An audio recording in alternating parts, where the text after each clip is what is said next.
So, my infatuation, I guess you could call it,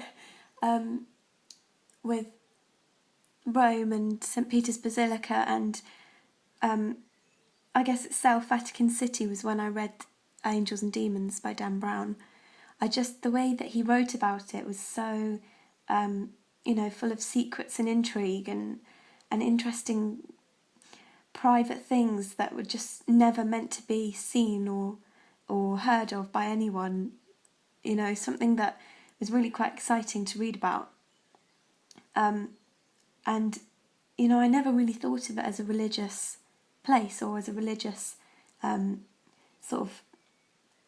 a place where thousands and millions of people go from all around the world to have religious experiences and have spiritual experiences.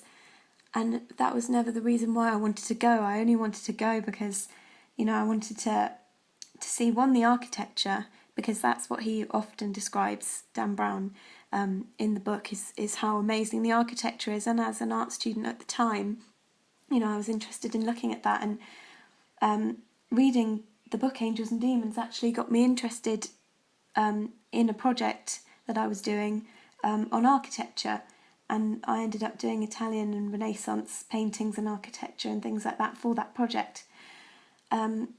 So when we went to Italy on our family holiday, I expressed an interest in going to Vatican City.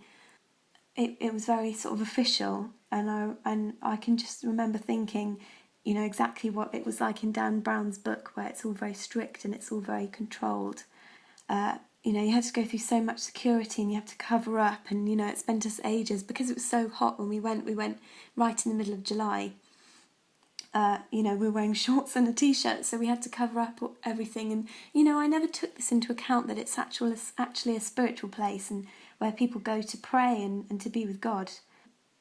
We were about to go in. I just wasn't prepared for what I was about to see or what I was about to experience at all. But my dad's never really been that interested. Well, not interested, but he's never really. We've never gone to church. We've never made a big thing about it. So I kind of knew that before, but it didn't really impact how I felt before we went.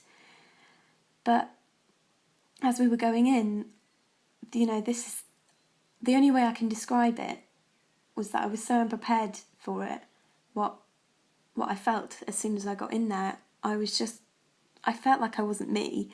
I felt like it wasn't me in there. I felt like I'd sort of. It was the first time that I felt close to something that I could interpret as God.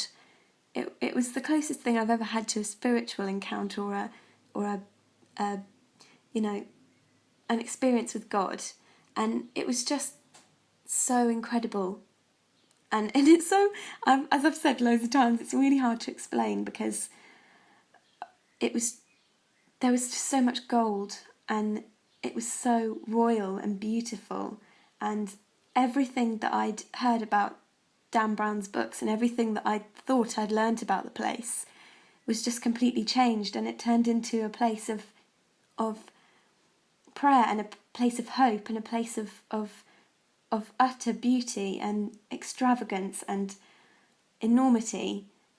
I felt like someone was with me who I could trust, and I think that's the closest I've ever felt to having a spiritual encounter, and that was in St. Peter's Basilica.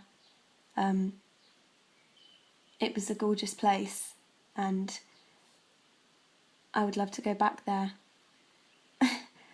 And I remember saying to my mum, if I was to die there, I would be happy. And she always says that whenever we talk about it. She always says, you were so strange in there. You didn't want to leave. You just wanted to stay in there. And you said, if I was to die here, I would be happy. And you were saying all these crazy things. But thinking about it now, it was the most amazing experience of my life. Possibly my favourite moment that I can remember, my favourite memory of my childhood.